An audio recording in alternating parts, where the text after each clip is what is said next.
সবাইকে স্বাগত আজকের পর্বে। আজকে আমরা এসএসসি 2025 পদার্থবিজ্ঞান কুমিল্লা বোর্ড 2025-এ আসা বহু নির্বাচনী নিয়ে আলোচনা করব।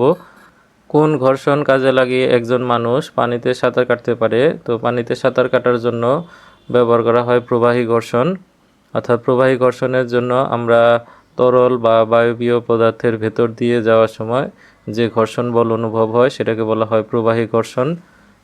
কাজের মাত্রা কোনটি? এখন কাজ ডাব্লু ইকুয়াল টু হচ্ছে এফ ইন্টু এস, বল ইন্টু সরণ, আবার এফ সমান হচ্ছে এম এ এস। এখন এম মানে হচ্ছে আমাদের ভর, তো ভরের মাত্রা হচ্ছে এম, এ হচ্ছে ত্বরণ যার মাত্রা হচ্ছে এল পার টি স্কোয়ার, আর এটা হচ্ছে এস, এস মানে হচ্ছে সরণ, সরণের মাত্রা হচ্ছে এল। তাহলে আমরা পাই এম এল স্কোয়ার, টির পাওয়ার হচ্ছে -2। উত্তর হচ্ছে গ। তারটির পরিবাহকত্ব মান দেওয়া আছে এত, দৈর্ঘ্য প্রসারণ সহ এত দেওয়া আছে, আর 20 ডিগ্রি তাপমাত্রা বৃদ্ধিতে তারটির চূড়ান্ত দৈর্ঘ্য কত হবে? এখন যেহেতু দৈর্ঘ্য প্রসারণ সহগ, এটা হচ্ছে আলফা। 6 অধ্যায়ের এমসিকিউ। এখন এই আলফা এর মান দেওয়া আছে, চূড়ান্ত দৈর্ঘ্য কত? তো এর আদি দৈর্ঘ্য দেওয়া আছে হচ্ছে আমাদের 30, তো এল এর ভ্যালু হচ্ছে 30 মিটার। এটা হচ্ছে এল নট মানে আদি দৈর্ঘ্য। তাহলে চূড়ান্ত দৈর্ঘ্য কত, অর্থাৎ শেষ দৈর্ঘ্য কত? তাহলে আমরা জানি যে আলফা ইকুয়াল টু হচ্ছে দৈর্ঘ্য বৃদ্ধি বাই আদি দৈর্ঘ্য। তাহলে আমরা যদি শেষ দৈর্ঘ্য এল ধরি, তাহলে দৈর্ঘ্য বৃদ্ধি হচ্ছে শেষ দৈর্ঘ্য মাইনাস আদি দৈর্ঘ্য। আদি দৈর্ঘ্য হচ্ছে এল নট ইন্টু তাপমাত্রার পার্থক্য। তাহলে এখানে তাপমাত্রা বৃদ্ধি পায় হচ্ছে 20 ডিগ্রি সেলসিয়াস। তাহলে হচ্ছে টি মাইনাস হচ্ছে টি জিরো। তাহলে সূত্রটা হচ্ছে এইরকম যে দৈর্ঘ্য বৃদ্ধি নিচে হচ্ছে আদি দৈর্ঘ্য ইন্টু তাপমাত্রার পার্থক্য।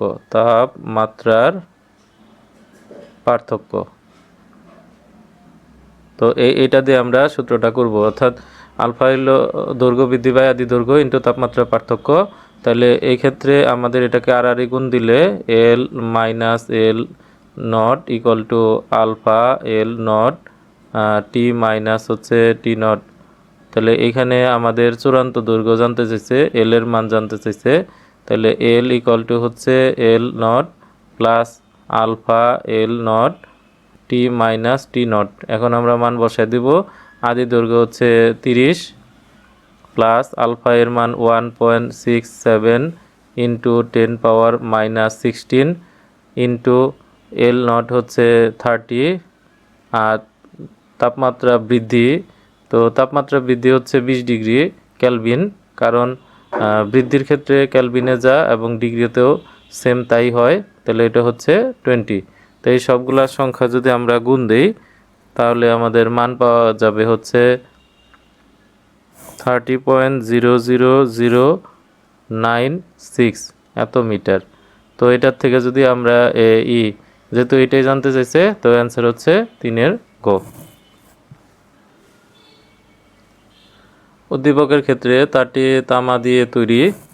তাহলে আগের কোশ্চেনে আমাদের এখানে দেওয়া আছে যে তারটির পরিবাহকত্ব সিগমা দ্বারা প্রকাশ করা হয়, তা আমাদের রো ইকুয়াল টু হচ্ছে 1/σ, অর্থাৎ পরিবাহকত্ব হচ্ছে আপেক্ষিক রোধের ব্যস্তানুপাতিক অর্থাৎ বিপরীত। তো এইখানে আমরা যদি এই মানটা বসাই দেই তাহলে 1 এই মানটা আমাদের বসায় নিতে হবে। তাহলে তামার আপেক্ষিক রোধ রো ইকুয়াল টু হচ্ছে 1/σ। তো 1 নিচে হচ্ছে এর মান 58.82 ইন্টু 10⁶ ওহম মিটার ইনভার্স। তো ইনভার্স উপরে গেলে ওহম মিটার হয়ে যাবে। তো এটাতে এটা ভাগ করলে ভাগফলের মান তাহলে 1.7 ইন্টু 10⁻⁻8 ওহম মিটার হয়। অর্থাৎ এটি তামা দ্বারা তৈরি। আপেক্ষিক রোধ এটার কাছাকাছি তারটির তাপমাত্রা বৃদ্ধি পেলে রোদ কমে যায়। তো আমরা জানি যে তাপমাত্রা বৃদ্ধি পেলে এর অণুগুলোর কম্পন শক্তি বেড়ে যায়, ফলে এর বাধা দেওয়ার প্রবণতা বৃদ্ধি পায়, ফলে এর রোদের মান বেড়ে যায়। কিন্তু এখানে বলছে কি কমে যায়, তাহলে এটা হবে বেড়ে যায়। তারটি প্রচুর মুক্ত ইলেকট্রন থাকে, যেহেতু পরিবাহী তার, এর জন্য মুক্ত ইলেকট্রন থাকবে। এখন আমরা যদি তারটি তামা কিনা আইডেন্টিফাই করতে নাও পারি, কিন্তু এইটা কিন্তু আমরা কিন্তু শিওর বলতে পারি যে তাপমাত্রা বৃদ্ধি পেলে কোনো পরিবাহীর রোধ কমে যায়। তাহলে উত্তর হচ্ছে 1 এবং 3। দুইটি আহিত বস্তুর মধ্যবর্তী দূরত্ব অর্ধেক করা হলে ক্রিয়াশীল বলের মান কত হবে? তো এখানে বলছে যে চার্জিত বস্তু, তাহলে আকর্ষণ বা বিকর্ষণ বল F সমান K into Q1 Q2 by d square বা আর স্কোয়ার বলা যায়। তাহলে এখানে যদি Q1 হয়, এখানে যদি Q2 হয়, তাহলে এদের মধ্যবর্তী কেন্দ্র থেকে কেন্দ্রের দূরত্ব যদি D হয়, তাহলে আকর্ষণ বল বা বিকর্ষণ বলের মান F equal to k Q1 Q2 by d square. কিন্তু এখানে বলছে যে দূরত্ব যদি আমরা অর্ধেক করি, অর্থাৎ ডিটাকে যদি আমরা অর্ধেক করি, তাহলে এফ এর মান দাঁড়াবে কে ইন্টু Q1 Q2।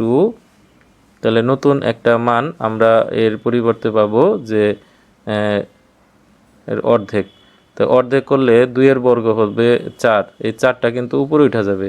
তাহলে এই 4 into k Q1 Q2 by d square. তাহলে এই অংশটুকুর সাথে এক্সট্রা কিন্তু 4 গুণ হচ্ছে, তাহলে হবে কত? 4 গুণ পরিমাণ বল হবে। ব্যারোমিটার যদি উচ্চ চাপ দেখায়, তাহলে এটা আমাদের আবহাওয়া ভালো। আর যদি ব্যারোচাপের নিম্নচাপ দেখায় বা 76 সেন্টিমিটার পারদ চাপের নিচে হয়, তাহলে সেটা হচ্ছে নিম্নচাপ। নিম্নচাপ হলে আবহাওয়া হচ্ছে খারাপ। তো বিকৃতি হচ্ছে অবস্থার পরিবর্তন, কারণ একটা বস্তুকে তার আকৃতিকে পরিবর্তিত করা। এটা সঠিক, এর কোনো একক নেই। তো আমরা জানি যে পীড়ন বিকৃতির সমানুপাতিক। হুকের সূত্র অনুযায়ী আমরা জানি যে পীড়ন সমানুপাতিক বিকৃতি। তাহলে কিন্তু এখানে বলছে যে ব্যস্তানুপাতিক, এটা ভুল। উত্তর হচ্ছে 1 এবং 2 ক। নিচের কোনটি ভেক্টর রাশি? যে রাশিগুলোর মান এবং দিক উভয় আছে তাদেরকে বলা হয় ভেক্টর রাশি। তো এখানে যে তড়িৎ ক্ষেত্র আছে, এটার মান এবং দিক দুইটাই আছে, এজন্য এটা হচ্ছে একটা ভেক্টর রাশি। প্রেসার কুকারে আমাদের দ্রুত রান্না করা হয়, এক্ষেত্রে তাড়াতাড়ি সিদ্ধ হয়।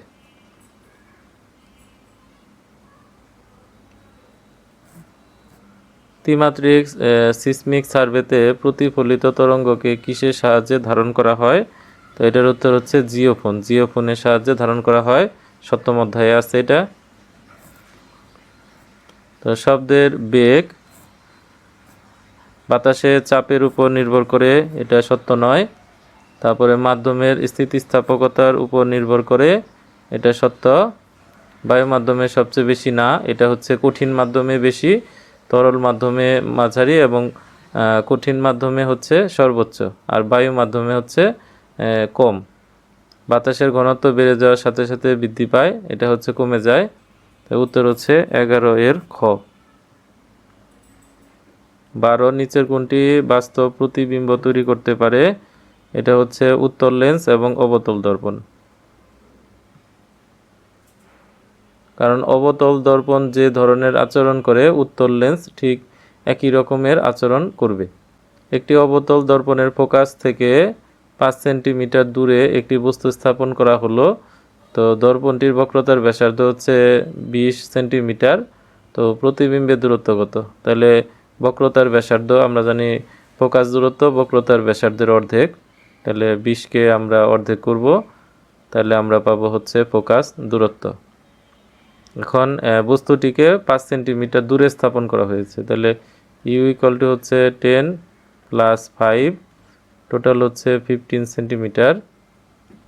তাহলে এখানে আমাদের ভি বের করতে হবে।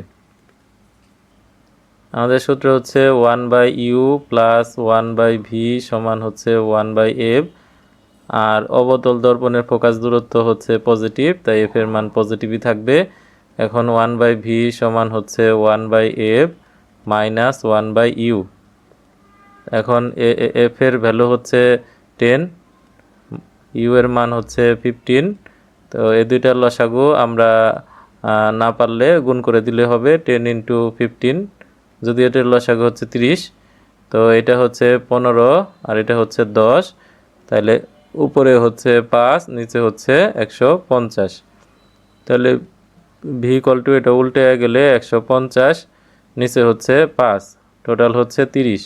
তাহলে আমাদের ভি এর মান হচ্ছে 30 সেন্টিমিটার। সরু লেন্সের মাঝখানে যে বিন্দু দিয়ে আলোক রশ্মি যাওয়ার সময় বেঁকে যায় না তাকে বলা হয় লেন্সের আলোকীয় কেন্দ্র। অর্থাৎ একটা লেন্স ঠিক তার মাঝখানের একটা বিন্দু আছে, একদম মাঝখানে একটা বিন্দু যেখান দিয়ে আলো গেলে সেটা সোজা পথে চলে যায়, সেটাকে বলা হয় আলোকীয় কেন্দ্র। উপরে যে চিত্রটি রয়েছে বা পাশের যে চিত্রটি রয়েছে সেই চিত্রটি হচ্ছে এটা একটা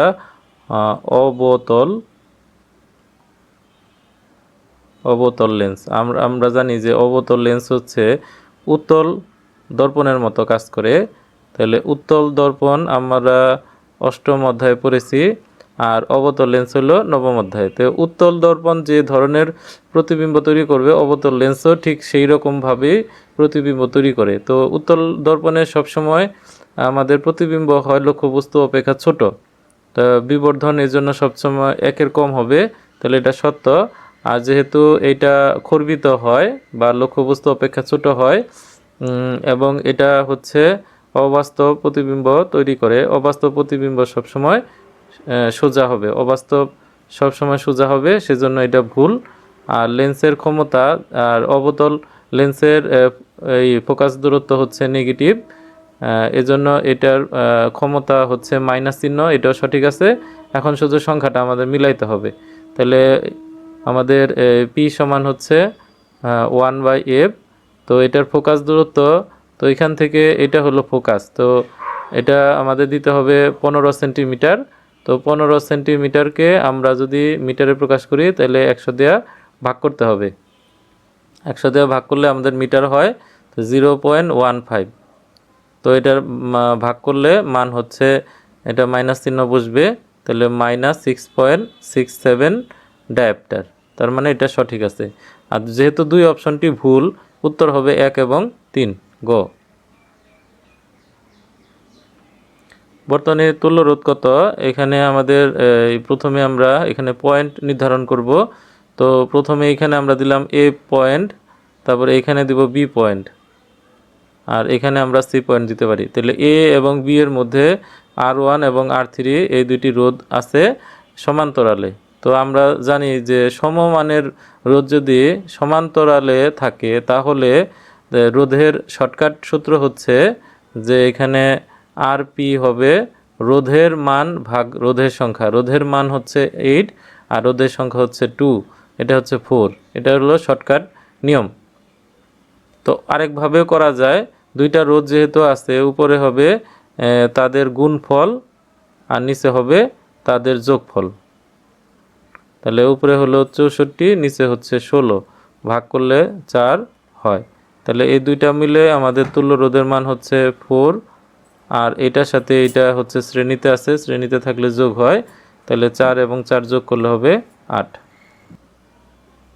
প্রথম অপশনে বলা আছে R1 এবং R3 এর তড়িৎ প্রবাহ সমান। এখানে যেহেতু R1 এবং R3 দুইটি সমমানের রোধ আছে এবং এরা সমান্তরালে সংযুক্ত, তো এখানে আমাদের তুল্য রোধের মান পাওয়া গেছে এর আগের প্রশ্নে, সেটা হচ্ছে 8। তুল্য রোধ হচ্ছে 8 ওহম। তো আমাদের মূল প্রবাহ I = হচ্ছে, এখানে ভির পরিবর্তে ই হবে, আর হচ্ছে 8। তাহলে ই এর মান হচ্ছে 4 আর নিচে হচ্ছে 8, তাহলে 0.5 অ্যাম্পিয়ার। এই এ থেকে বি 0.5 অ্যাম্পিয়ার, এই দুইটি রোধ এর মধ্য দিয়ে সমানভাবে প্রবাহিত হবে, কারণ দুইটার আমাদের রোধের মান হচ্ছে সেম, তাই দুইজনে সমপরিমাণ বাধা দিবে। এবং 0.5-এর অর্ধেক 0.25 অ্যাম্পিয়ার যাবে R1-এর ভেতর দিয়ে, আর 0.25 অ্যাম্পিয়ার যাবে হচ্ছে R3-এর ভেতর দিয়ে। তাহলে তড়িৎ প্রবাহের মান সমান। R2 এবং R3-এর ক্ষমতা সমান কিনা, এটা সমান কিনা আমরা গুণ করে দেখব। তো ক্ষমতা P = হচ্ছে আমাদের V × I। আবার এখানে যেহেতু আমাদের প্রবাহ আমরা জানি, তাহলে এটা I² × R এটা দিয়ে করব। তাহলে P2 সমান হচ্ছে এত। তাহলে এটার I হলো 0.25, তার স্কোয়ার ইন্টু আমাদের এটা 3 হবে। তাহলে এই 3 এর মান হচ্ছে 8।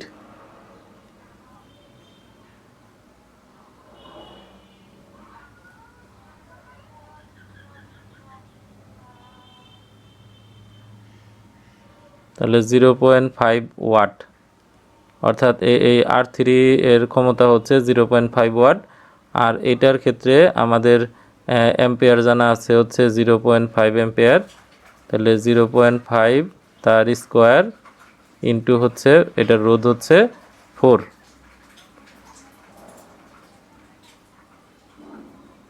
এইটা হচ্ছে 1 ওয়াট। তাহলে এই দুইটা ক্ষমতা সমান নয়। তাহলে 2 নম্বর অংশটি ভুল, উত্তর হবে 1 এবং 3।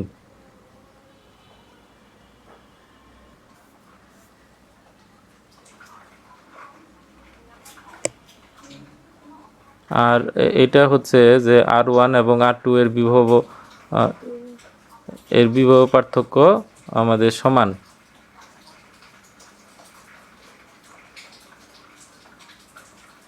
বিভব পার্থক্য সমান কিনা, হ্যাঁ, বিভব পার্থক্য হচ্ছে সমান, কারণ এই দুইটা তুল্য রোধের মান হচ্ছে 4 ওহম। তাহলে এ থেকে বি পয়েন্টের আমাদের তুল্য রোধ হচ্ছে 4, বি থেকে সি এই পয়েন্টেরও হচ্ছে 4, এবং এই দুইটা সমান্তরালে থাকার কারণে এর যে বিভব হবে এবং এটারও বিভব হবে সেম এক। এজন্য বলতে পারবো যে এই দুইটার বিভব যা হবে এটার বিভবের সমানই হবে।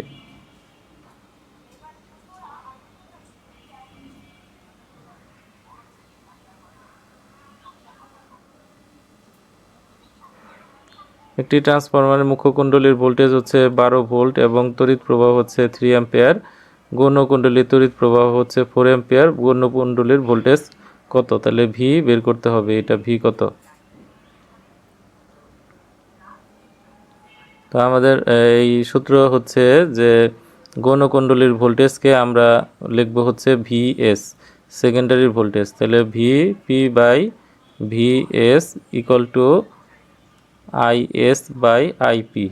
মনে রাখতে হবে যে I এর সাথে V এর ব্যস্তানুপাতিক সম্পর্ক।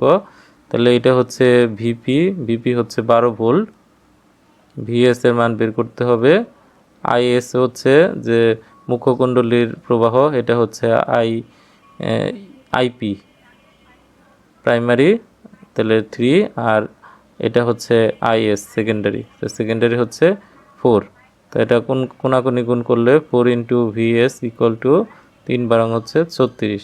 তো 4 দিয়ে ভাগ করলে 9 হয়। তাই অ্যান্সার হচ্ছে 9 ভোল্ট। সিলিকনের সাথে কোনটি যোগ করে পি টাইপ অর্ধপরিবাহী, পি হচ্ছে পজিটিভ টাইপের অর্ধপরিবাহী তৈরি করা হয়? সেটা হচ্ছে বোরন।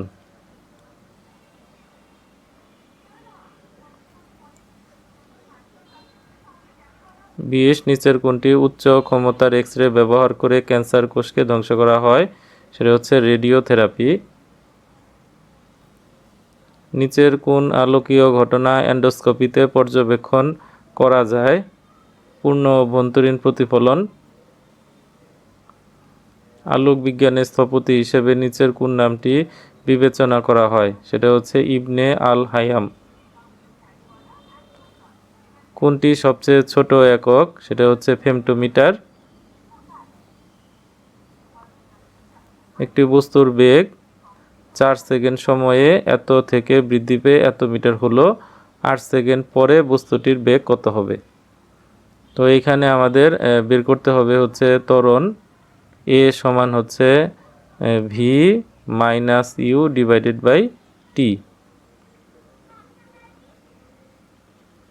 তাহলে এটার আদি বেগ 4 থেকে 12 হয়েছে, তাহলে 12 হচ্ছে শেষ বেগ, আদি বেগ হচ্ছে 4 আর সময় হচ্ছে 4। তাহলে উপরে হচ্ছে 8, নিচে হচ্ছে 4, ভাগ করলে হচ্ছে 2 মিটার পার সেকেন্ড স্কোয়ার। এখন 8 সেকেন্ড পরে বস্তুর বেগ কত? তাহলে ভি সমান ইউ প্লাস এটি। তাহলে এখানে ইউ হচ্ছে আদি বেগ একদম শুরুর থেকে যদি আমরা নেই 4 প্লাস এ হচ্ছে 2 আর সময় হচ্ছে 8। তাহলে 4 প্লাস 16 এটা হচ্ছে 20 এত মিটার পার সেকেন্ড। তাহলে শেষ বেগ হচ্ছে 20 মিটার পার সেকেন্ড। একটি বস্তু সোজা পথে 20 মিটার অতিক্রম করে এবং একই পথে 8 মিটার ফিরে আসে, তাহলে দূরত্ব এবং সরণ, এই বানানটা ভুল আছে, দন্তস্ব হবে, সরণের মধ্যে পার্থক্য কত হবে? তাহলে সোজা পথে এইখানে গেল আমাদের 20 মিটার, সোজা পথে গেল, ধরলাম এ থেকে বি হলো আমাদের 20 মিটার। আবার একই পথে 8 মিটার ফিরে আসলো, তাহলে এটা হচ্ছে 8 মিটার, এখানে ফিরে আসলো, এটা হচ্ছে 8।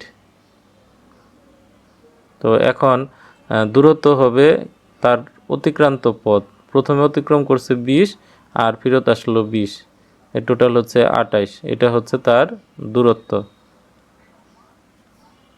আর সরণ হচ্ছে যে সে আগে কোথায় ছিল এবং কোথায় আছে এখান থেকে এই পর্যন্ত, তাহলে এইটুকু হচ্ছে 20 - 8, তাহলে হচ্ছে 12, তাহলে তার সরণ হচ্ছে 12। এখন এইটার সাথে এটার আমাদের পার্থক্য বের করতে হবে, তো পার্থক্য হচ্ছে 28 থেকে 12 বিয়োগ করলে হচ্ছে 16, তো এইটা হচ্ছে উত্তর।